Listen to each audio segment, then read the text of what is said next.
Friends, जहाँ तक हमने क्लास 9th का लेक्चर छोड़ा था उससे आगे हम लोग पढ़ते हैं। इसमें हमें क्या क्या पढ़ना है, तो रैशनल नंबर फाइंड करना है। किसके कितने नंबर के बीच में, तो कुछ रैशनल नंबर आपको दिया रहेगा, जैसे कि 1 दिया है, 2 दिया है। अब 1 और 2 के बीच में कितना सारा रैशनल नंबर होगा, तो पहले तो आंसर होगा इनफाइनाइट होगा। लेकिन हमें इनफाइनाइट नहीं फाइंड करना है, हमें कुछ फाइंड करना है। 5, 10, 15 ऐसे कुछ फाइंड करना है, ठीक है।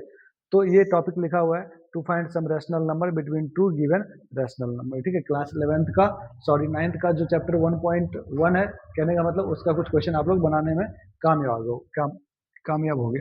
तो सबसे पहले देखो, क्वेश्चन ये मैं पूछ लेता हूँ कि फाइंड 5 रैशनल नंबर, ठीक है। 5 रैशनल नंबर, ठीक है। बहुत बेसिक से बताते हैं। बिटवीन बिटवीन बिटवीन 3 and 4, अगर ये पूछ लेगा तो, है ना, कहेगा कि इन दोनों के बीच में 5 रैशनल नंबर निकालो, ठीक है। तो सबसे पहले आप यहाँ समझना कि सबसे पहले डिनोमिनेटर को देखना, दोनों का डिनोमिनेटर क्या है, सेम है, ठीक है। तो यहाँ पे सेम अगर डिनोमिनेटर है, आप लिखो यहाँ पे 3/1 और यहाँ पर लिखो 4/1।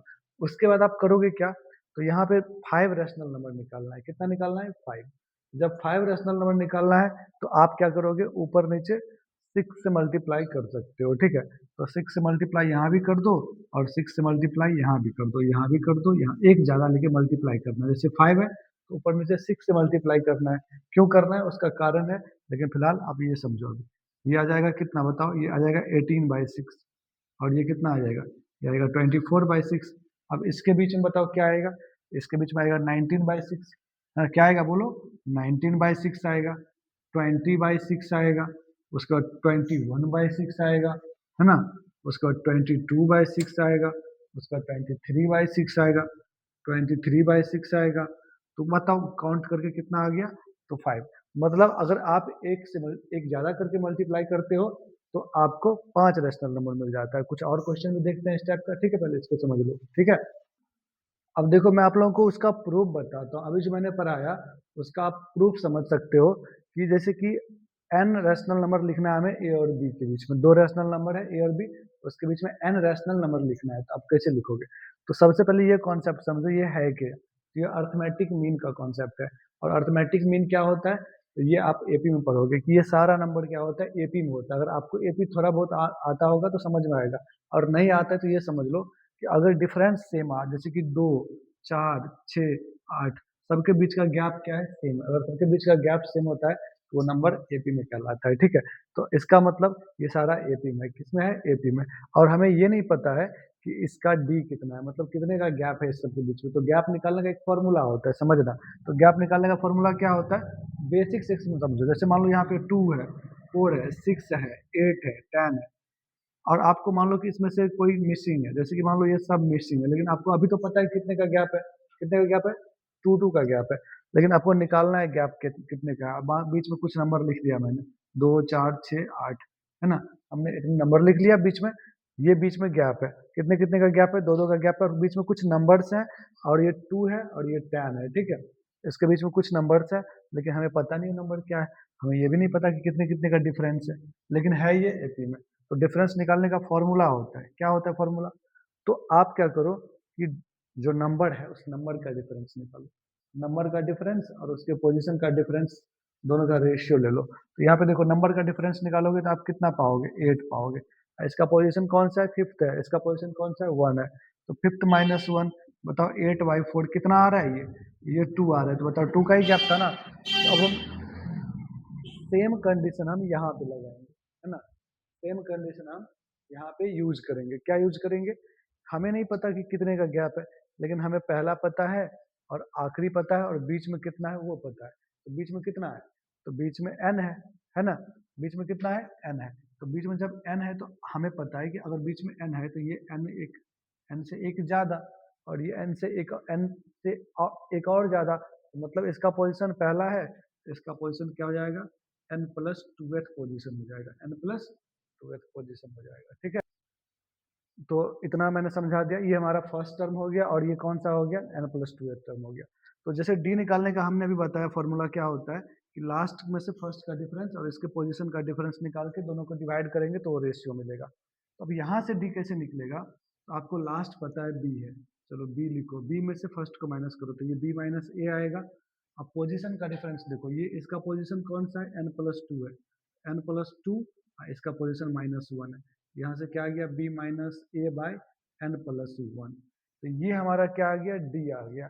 अब हम सब में ये ऐड करते जाएंगे, सब में ऐड करते जाएंगे, सब में, तो हमारा ये निकलता जाएगा क्या, x1। तो x1 कैसे निकलेगा, x1 निकलेगा a प्लस डी, मतलब a में हम ये वाला ऐड कर देंगे तो ये आएगा b minus a bye n+1। अब यहाँ से इसको सॉल्व करेंगे तो ये आएगा n+1 into a plus b minus a whole divided by n+1। अब इसको और सॉल्व सिंप्लीफाई करोगे तो ये क्या बनेगा, ये इस ए से ए कैंसिल ही हो जाएगा, ये एन ए बनेगा प्लस ए बचेगा प्लस बी बचेगा minus a by n plus a से ए खत्म, ये आ गया हमारा n a plus b by n+1। आपका क्वेश्चन ये था कि हम n+1 मतलब एक बढ़ा के क्यों मल्टीप्लाई करते हैं, तो ये देख लो डिनोमिनेटर में कि मतलब हमें अगर n निकालना है तो उससे एक ज़्यादा हमारे डिनोमिनेटर में बन रहा है। इसीलिए अगर हमें 5 रेशनल 3 और 4 के बीच में मैंने कितना बोला था कि 5 निकालना है, तो यहाँ हम लोग ऊपर नीचे किससे मल्टीप्लाई किए, 6 से, है ना। तो ये समझ में आ गया कि अगर हमारे पास अगर n रैशनल नंबर निकालना होगा इन दोनों के बीच में, हम उसे एक ज़्यादा से मल्टीप्लाई करेंगे। ये तो हमारा x1 आ गया, ऐसे हम x2 x3 x4 ऐसे सब निकाल सकते हैं, जैसे अब समझना है यहाँ पे, ये हमारा क्या आ गया, x1 आ गया, ठीक है। अब x2 कैसे निकलेगा, तो इसमें फिर d का डिफरेंस, मतलब x2 हमारा निकलेगा a प्लस, है ना, इसमें 2 बार ऐड करना पड़ेगा d, इस देखो इन दोनों के बीच में d का डिफरेंस, फिर इसके बीच में भी d का, फिर अगले वाले में d का, तो इसके और इसके बीच में कितने का अंतर हो गया, तो 2d का हो गया। तो यहाँ a प्लस क्या कर देंगे बताओ, 2d कर दो, है ना। फिर x3 में क्या करोगे, a प्लस 3d कर दो, और ऐसे करते जाओ, यहाँ पे a का और d का वैल्यू रखते जाओ।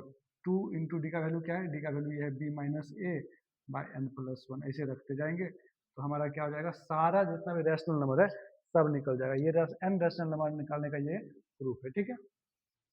अब देखो इस टाइप का क्वेश्चन कैसे बनाओगे, 11 रैशनल नंबर निकालना है और यहाँ पे किस किस के बीच में, तो 1/3 और 1/4 और 1/3 के बीच में 11 रैशनल नंबर निकालना है, मतलब 11 परिमेय संख्या निकालना है 1/4 और 1/3 के बीच में। तो पहले मैंने क्या, पहले वाले क्वेश्चन में आप लोग देखा कि मैंने यहाँ 12 से, मतलब अगर जैसे कि 11 निकालना है तो 12 से ऊपर नीचे मल्टीप्लाई कर देते। जैसे कि हमने कहा 3 और 4 के बीच में 6 रैशनल नंबर निकालना है, तो मैंने क्या किया, दोनों के नीचे में 1 लिख दिया और ऊपर नीचे, जैसे 6 रैशनल नंबर निकालना है तो ऊपर नीचे 7 से मल्टीप्लाई कर देंगे, ठीक है।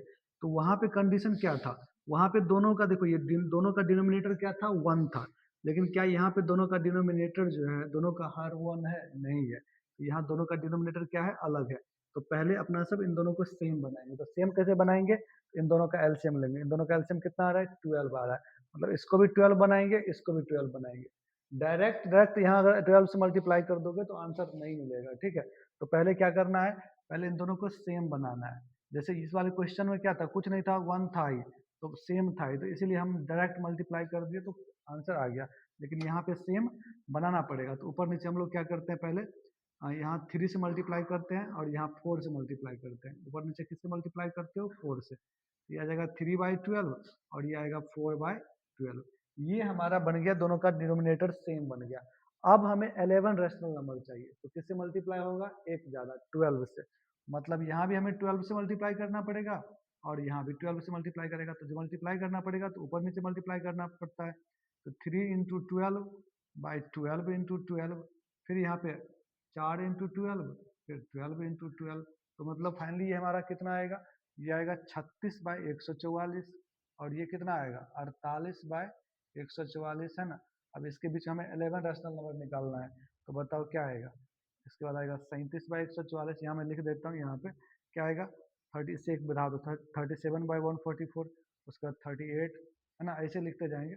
उसके बाद 39 आएगा, उसके बाद 40, ऐसे ही चलता रहेगा और आपको 11 मिलेगा। मैं लिख ही देता हूँ, 39/144 मिलेगा, उसके बाद 40/144, उसके बाद 41/144, 42/144, 43/144, 44/144, 45/144 और 46/144 और 47/144।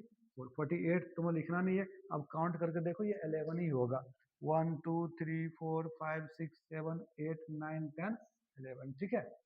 तो ये आपका हो गया कि अगर बेस दोनों का मतलब डिनोमिनेटर अगर डिफरेंट रहेगा तभी आप लोग इन दोनों के बीच में बहुत सारे रैशनल नंबर आसानी से निकाल सकते हो, ठीक है।